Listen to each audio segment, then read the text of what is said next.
Okay, we're going to bump a lock here. This is the key to this lock. It's an American lock, series 1105, I believe.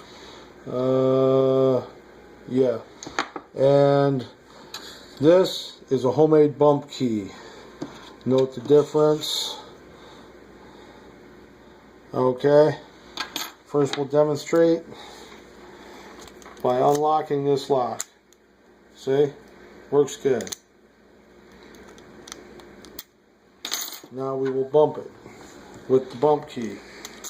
You see, you cannot open it by turning it. So, but when you bump it and you knock the pins up into the shear line,